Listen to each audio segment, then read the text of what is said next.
네, 광고업계는 물론이고 보건 의료 쪽으로도 최순실 씨가 영향력을 행사한 것으로 드러나고 있습니다. 네, 분야를 가리지 않고 손을 뻗지 않은 곳이 없는 것 같은 모습인데요. 김광삼 변호사와 함께 자세한 내용 짚어보도록 하겠습니다.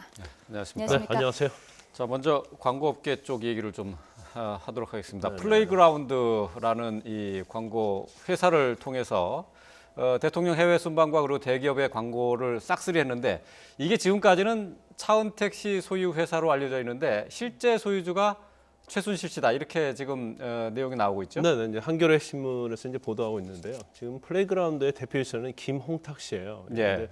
근데 이 사람도 제1교회에서 근무를 했었고 네. 또 차은택 씨가 굉장히 친하게 지냈던 우리 차은택 씨의 사단이다 이렇게 불리는 사람인데 네. 그 사람을 형식적으로 대표로 세워놓고 네. 이 플레이그라운드를 통해서 많은 문화 관련 또 광고 수주를 많이 한 거 아니냐 이제 그래 됐는데 네. 결과적으로 장순호 씨라고 재무이사를 맡고 있던 플레이그라운드의 재무이사를 맡고 있던 사람이 밝힌 바에 의하면은 실질적으로 플레이그라운드는 최순실 씨의 소유였다. 이제 네. 그 근거가 본인한테도 와서 일주일에 한 3번 정도만 나오고 한 300만 원 받는 게 어떻겠느냐. 이제 그렇게 네. 제의를 했다는 거고요. 네. 그다음에 그 밑에서 실질적인 어떤 재무팀장을 맡은 사람이 엄씨라는 사람인데 네. 이 엄씨라는 사람 자체가 최순실 씨의 어떤 비서 역할을 했던 사람이에요. 근데 네. 결과적으로 보면 최순실 씨가 이 플레이그라운드에 어떤 직원도 다 채용을 했고 실질적으로 일감도 다 따왔다는 거죠. 네. 결과적으로 플레이그라운드는 최순실 소유였고 그에 관련된 일감을 땄을 때 그에 관한 경제적 이득은 최순실 씨가 가져갔다 이렇게 볼 수 있는 거죠. 네. 자, 최 씨가 안 쳤다고 지금 전해지고 있는 재무이사 장 씨 같은 경우에는 관련된 일을 해본 경험도 없는 사람이다 지금 이러한 입장이지 않습니까? 네, 뭐 별로 그렇게 경력이 있는 것도 아니에요. 네. 근데 최순실 씨 30년 직인데 한때는 그 최순실 씨가 운영했던 테스타로사라는 그 커피숍에서 좀 일을 하다가 네. 독일까지 가서 장유라 씨를 도왔어요. 예. 그러니까 어느 정도 막역한 사이인가를 알 수 있겠죠. 그래서 어떤 최순실 씨의 가장 측근 중에 측근이라고 보면 되고요. 그다음에 네. SK에 관련해서 SK에 80억을 요구했지 않습니까? K스포츠 재단에서 그때도 K스포츠 재단 관계자들과 함께 SK를 만나러 갔을 때 동행했던 인물이에요. 그러니까 최순실 씨의 가장 핵심이라고 볼 수도 있죠. 네. 예. 자, 이 플레이그라운드를 통해서 정부의 광고 또 그리고 공공기관의 광고를 거의 뭐 싹쓸이하다시피 했다고 하는데 말이죠.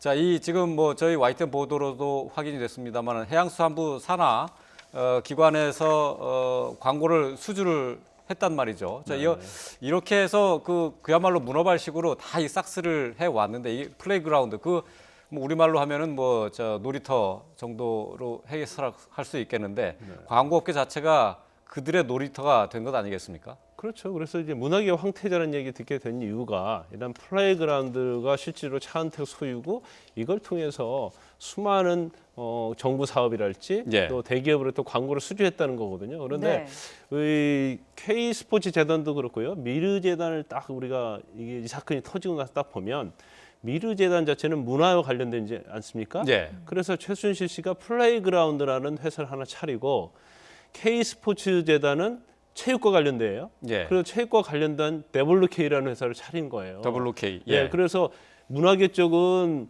재단을 통해서 들어온 돈을 더 플레이그라운드를 통해서 어떤 수익 창출을 하려고 한 거고 스포츠와 관련된 것은 K스포츠 재단으로서 돈을 받으면 WK를 통해서 이걸 예. 이권에 개입하려고 그런 계획이 세워졌다는 걸 볼 수가 있어요. 예. 그러면서도 실질적으로 재단에서 모금한 것과는 별도로 어떤 더 플레이그라운드나 WK를 통해서 계속 정부에서 압력 넣고 청와대에 개입해서 이권 개입을 계속 해온 거라 볼 수 있는데 네. 지금 이 사실은 한국해양재단과 관련된 일에 있어서는 이 보도가 정말 사실이라고 한다면 네. 한국해양재단 자체가 해양수산부 산하기관이에요. 예. 그런데 해마다 행사하는 게 바다의 행사가 있습니다. 근데 네. 이 바다의 행사는 해양수산 계통에서 가장 큰 행사예요. 그렇죠. 그런데 거기에 해운조합이랄지 선주조합 그리고 수협중앙회를 통해서 홍보 동영상을 만들게 하는 거죠.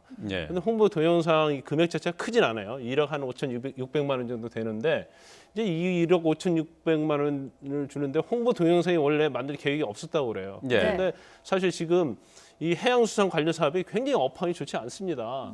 그런데도 불구하고 의도적으로 짜내기로 해서 네. 이 세계 그 조합이랄지 수협 중앙에서 어떤 업무 협약을 체결해서 홍보 동영상을 만들게 하는 거죠. 네. 그런데 이게 1억 5,600밖에 안 되는데 이런 자잘한 것까지 문어발식으로 다 개입을 했다는데 이게 의미가 있는 거예요. 네. 자, 1억 5천여만 원의 그 제작비가 들은 건데 사실 큰 돈은 아니라고 말씀하셨지만 이게 이 홍보 영상이 제작돼서 홍보하는 데 쓰였으면 모르겠습니다만 저희 YTN 단독 보도에 따르면은 홍보하는 데 쓰지 않았다. 그럼 어디다 쓰느냐라는 게 또 반응이었거든요. 그런데요, 이 사실 더 플레이그라운드도 그렇고요. 차은택과 관련된 어떤 홍보 동영상 그런 것들이 실질적으로 보면 내용이 별로 없어요. 예. 네. 그리고 이게 홍보 동영상으로 역할을 하지 못하고 그냥 그만둔 경우도 상당히 많거든요. 네. 그것은 결과적으로 일단 예산을 만들어서 주고 거기에 대한 프로젝트를 수행하면 그 홍보 동영상에 쓰이고 안 쓰이고는 상관없어요. 회사는 거기에 대한 수주를 한 돈만 받으면 되거든요. 네. 그러니까 그런 식으로 이루어져서 실질적으로는 돈을 주기 위한 홍보 동영상 예. 그런 광고들이 이루어졌다는 거죠. 네. 예. 그러니까 꼭 만들지 않아도 될 것을 억지로 이렇게 만들었다. 이게 결론적으로 말하면 그런 그게 거죠. 딱 맞는 얘기예요. 예, 예. 자, 이제 18년 박근혜 대통령을 보좌했었던 정호성 전 비서관의 이제 휴대전화에 대한 수사가 지금 계속 진행이 되고 있는데 네.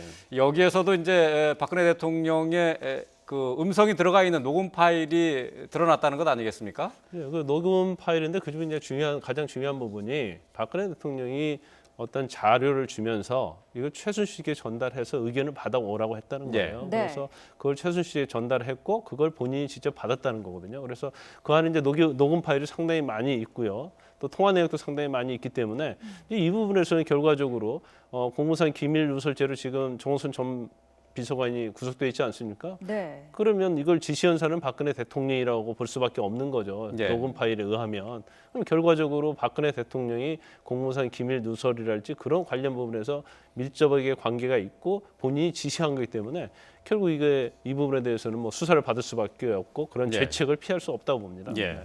왜 이렇게 일일이 통화 내용들을 녹음을 했을까라는 의구심도 드는데 이런 일이 자주 있는 일인가요? 일반적으로 이제 업무가 굉장히 과다한 경우가 있어서 뭐 일일이 적을 수 없고요. 또 네. 그다음에 적는다고도 빠질 수가 있는 거죠. 예. 그래서 일단 특히 뭐 일반적인 직장도 아니고 특히 아주 최고의 높은 어떤 상사로부터 지시를 받게 되면 네. 아주 충성스럽고 업무에 아주 성실한 사람들은 그런 경우가 상당히 많죠. 그래서 네. 일단 녹음을 녹취하고 들은 다음에 다시 그 녹음을 재생을 하면서 지시사항을 하나하나 빠뜨리지 않기 위해서 이제 그럴 가능성이 크다고 보고요. 네. 또 정호성 전 비서관 같은 경우는 업무가 굉장히 많았다고 그래요. 많기 때문에 이걸 사실 머릿속에 넣어둔다랄지 또 메모를 한다고 해서 또 잊어버릴 수 있기 때문에 아마 다 녹취를 한 다음에 그걸 재생해서 업무의 지시를 따르는 그런 방향으로 갔던 것 같아요. 예. 네. 근데 뭐 들리는 바에 따르면은 지금 이 정 전 비서관과 최순실 씨 그리고 박근혜 대통령과의 통화 내용을 들어보니까 네. 최순실 씨와 통화를 할 때 마치 박 대통령하고 대화를 한 것처럼 그렇게 동급 대우를 했다 이런 얘기가 지금 나오고 있어요. 그 내용 중에 보면 뭐 대통령에게 쓰는 경어 예. 그리고 대통령에 대하는 태도 이제 그 정도 수준으로 최순실 씨를 대했다는 거 아닙니까? 예. 네. 그럼 그 정도의 최순실 씨가 적어도 대통령과 동급이든지 아니면 대통령보다도 위에 있었다고 볼 수밖에 없는 거죠. 예. 어떻게 보면 비서관이라는 자리가 권력의 어떤 실상을 제일 잘할 수 있는 자리고 더구나 박근혜 대통령과 가장 가까운 자리고 가장 대면 보고를 많이 하지 않습니까? 거기에다가 최순실 씨와 계속 연락을 취했다고 본다면 최순실 씨와 박근혜 대통령 관계를 가장 잘 아는 사람은 정호성 비서관이라고 볼 수밖에 없어요. 네. 그럼 결과적으로 정호성 비서관이 왜 이렇게 대통령 수준의 경어를 쓰고 그런 애우를 했을까? 그걸 생각해 보면 결과는 뻔한 거죠. 결국은 대통령을 좌지우지할 정도의 최순실 씨가 영향력을 행사했다. 그렇게 우리가 단정할 수 있는 겁니다. 네. 네. 앞서서 말씀하신 것처럼 이 정 전 비서관의 휴대전화에 녹음된 파일 가운데 박근혜 대통령이 그 연설문 같은 것들을 최순실 씨에게 보여주라라고 지시한 그런 녹음 파일도 있지 않습니까? 네네. 이 부분이 이 문건 유출에 대한 대통령의 책임을 물을 수 있는 증거인 셈이다. 이렇게 볼 수 있을까요? 아주 명백하고 단호한 증거가 될 수 있는 거죠. 네. 이제까지는 비서관이 최순실 씨의 개인적인 그러한 관계 네. 때문에 그냥 대통령 지시 없이 이렇게 할 가능성에 대해서 상당히 많이 열어두었지 않습니까? 그런데 네. 결과적으로 대포폰이랄지 휴대폰 자체가 압수를 되면서 이것은 명백하게 박근혜 대통령의 지시에 의해서 이루어졌다는 것이 뭐 아주 명백해졌다고 보면 될 것 같고요. 네. 근데 박근혜 대통령이 지난번 첫 번째 대국민 사과 연설을 할 때 그렇게 얘기했잖아요. 어떤 부속실이 갖춰지기 전에 청와대의 진영이 짜지기 전에 좀 의견을 들었다 했는데 그 부분이 완전히 거짓말이라는 게 이 녹취 파일에 드러나는 거예요. 예. 네. 그래서 그 부분에 대해서도 박근혜 대통령이 할 말이 없는 거죠. 근데 예. 결과적으로 보면 지금 박근혜 대통령 사과에서 나타난 그런 내용들을 뒤집을 수 있는 게 바로 녹취 파일이거든요. 네. 그러면 그거에 근거하면 결국 다른 것도 다 어떻게 보면 박근혜 대통령이 다 개입을 했다. 그렇게 볼 수밖에 없는 상황으로 지금 전개되고 있다고 보면 됩니다. 예. 네. 자, 요즘 다시 새롭게 문제가 되고 있는 부분이 이제 강남의 한 성형외과 부분입니다. 이 강남의 성형외과 그 원장이 전문의가 아닌데도 서울대 그 외래 교수로 이렇게 위촉이 됐고, 또 그리고 박근혜 대통령의 해외 순방에도 이렇게 동행을 했다. 이게 지금 사실이 밝혀졌거든요. 이게 가능한 일인가요? 그게 가능하지 않죠. 사실 왜 성형외과 의사 만약에 순방의 목적에 있어서 왜 성형외과 의사가 따라갔는지에 대해서 일단 청와대가 해명을 해야 할 것 같아요.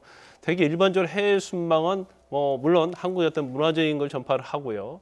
그다음에 특히 가장 주목적이 경제와 관련된 거고 또 외교와 관련된 거지 않습니까? 그런데 네. 전문의도 아닌 성형외과 의사가 왜 따라갔느냐? 예. 그 부분이 문제가 될 수 있고 그건 이제 우리가 조금 뭐 이게 맞을 수도 있고 틀릴 수 있습니다만 추측을 해보건데 뭐 물론 성형외과 의사의 어떤 위상을 높여주기 위해서 한 것일 수도 있고 또 아니면 뭐 해외 순방 중에 박근혜 대통령이 성형외과 관련된 어떤 시술이나 그런 걸 받을 수 있다고 우리가 추측해 볼 수도 있는 거 아니겠습니까? 순방 중에요? 그렇죠, 그렇죠. 아니 뭐 대통령이라는 게 사실 외모라는 게 굉장히 중요하고 예. 밖으로 나타나는 데 있어서 어떤 뭐 흠이 없는 게 좀 좋겠죠. 그런데 그렇지만 이게 과연 가능한 일인가 이제 그런 네. 생각이 들고요. 또 네. 해외 순방도 한 번 간 게 아니잖아요. 여러 차례 걸쳐서 동행을 했기 때문에 네. 결과적으로 박근혜 대통령이 그 성형외과를 직접적으로 알았겠습니까? 그런데 이게 공교롭게도 그 성형외과는 바로 최순실 씨가 단골로 다니는 성형외과 의사단 말이에요. 그렇죠. 그럼 결과적으로 이게 최순실 씨가 개입했다는 걸 우리가 명백하게 추단할 수밖에 없습니다. 네. 네. 자, 이 성형외과의 원장 처남이 운영하는 화장품 회사가 있는데 이 회사의 화장품이 유명 면세점에 입점을 했어요. 이를 두고도 특혜 논란이 일고 있죠. 이게 뭐 신라하고 신세계 면세점에 입점을 했다는 네. 거죠. 예. 그런데 네. 사실 면세점 입점이 굉장히 어렵잖아요. 그래서 네. 우리가 힘들죠. 지난번에 기억하듯이 정은호 전 네이처 리퍼블릭 대표도 롯데 면세점 들어가서 얼마나 많은 돈을 썼습니까? 그렇죠. 네. 그런데 이게 전혀 알려지지 않는 화장품 업체 자체, 그것도 신생된 화장품 업체가 면세점에 입점을 했다는 것 자체는 결과적으로 어떤 청와대랄지 어떤 힘에 의해서 들어갔다고 볼 수밖에 없는 거고요. 그다음에 네. 이 화장품 자체가 또 청와대 명절 선물 세트로 이게 쓰였어요. 예, 네. 그렇다고 그것도 하면 있더라고요. 예. 뭐 해외 순방 갈 때도 따라가고 그 힘든 면세점도 들어가고 청와대 명절 선물 세트로 쓰였다고 한다면 네. 그건 뭐 이거 뭐 조사 안 해도 명백한 거 아니겠어요? 예. 근데 지금 문제가 되고 있는 최순실 씨의 단골 이 성형외과 원장에 대해서 여러 가지로 그 특혜 의혹이 될 만한 것들이 많이 있었습니다. 대표적인 게 지금 또 하나 더 있는 것이 이제 조원동 전 수석 같은 경우에 이 업체를 챙기라고 그러니까 해외에 진출시키는 방안을 모색해 보라고 컨설팅 업체에 이렇게 의뢰한 일도 있어요. 네, 이제 그것도 보도가 되고 있는데 그 컨설팅 업체에서 그 어떻게 보면 부탁이나 지시나 이제 압력을 받았겠죠. 네. 그래서 그거에 근거해서 뭐 한번 해외 진출할 수 있도록 해주려고 했던 것 같아요. 근데 이 업체 자체가 해외로 진출할 수 있는 규모도 안 되고 네. 아무런 걸 갖추지 않은 거예요. 그래서 네. 결과적으로 해외 진출을 못하게 됐어요. 그러니까 이 업체 자체의 자격 미달로 못하게 됐는데 이걸 해외 진출 업체를 못하게 했다고 그래서 조원동 전 수석이 예. 사퇴한 거 아니냐 이제 그런 의혹도 제기되고 있는 거죠. 예. 네. 자, 지금 이 시점에서 우병우 전 수석이 이 사태에 대해 개입했다는 정황도 조금씩 드러나고 있는데 그 지난해였습니다. 대통령 민정수석 비서관실이 차은택 씨의 어떤 이권 개업 사업과 관련해서 여러 가지 조사를 해봤는데 구체적인 비위 단서를 적발을 했습니다. 그런데 청와대가 특별한 조치를 내리지 않았다. 이런 지금 관련자의 증언이 나오고 있는데 여기에 지금 우병우 수석이 관련이 돼 있다는 거 아니겠습니까? 근데 계속적으로 우병우 수석에 대한 직무유기는요. 예. 이 최순실 사건이 완전히 종결돼까지 계속 나올 수밖에 없어요. 왜냐하면 네. 청와대에서 가장 사정 라인을 쥐고 있는 게 우병우 전 수석이지 않습니까? 그런데 적어도 민정수석 라인 자체에서는 예. 이런 걸 조사 안 할 수가 없는 상황이라고 봐요. 네. 그렇기 때문에 조사했을 것은 거의 맞는다고 봐요. 그런데 맞았는데 이 어떤 비위 사실이 드러났느냐 안 드러났느냐에 관한 문제 아니겠어요? 예. 비위 사실이 안 드러나서 그냥 거기서 묻어버렸다고 한다면 민정수석의 책임이 없어요. 예. 그렇지만 지금 이렇게 태산같이 많은 사실들이 드러나고 있는데 그 당시에 그 어떤 사정 라인에 있었고 정보를 가지고 있는 그런 민정 라인에서 그걸 몰랐다는 게 과연 이해가 될 수 있을까요? 그렇다고 네. 한다면 적어도 조사는 했을 것이고 어느 정도의 비위 사실을 적발했을 가능성이 크죠. 근데 그 부분에 대해서 문제를 제기하지 않고 그냥 묵살을 했다고 한다면 네. 그건 결과적으로 민정수석이 책임질 일이고 네. 법적으로도 직무유기에 해당할 가능성이 크다고 볼 수 있습니다. 네. 네. 자, 우병우 수석에 대한 조사도 불가피한 것으로 보이고요. 지금 관련자 증언, 진술들을 종합해 볼 때 모두 손가락이 박근혜 대통령으로 향하고 있습니다. 지금 계속해서 드러나는 일들, 국민들이 참 믿기 어려운 상황들이 계속 반복이 되고 있습니다. 관련된 내용 김광삼 변호사와 함께 짚어봤습니다. 말씀 잘 들었습니다. 맞습니다. 감사합니다.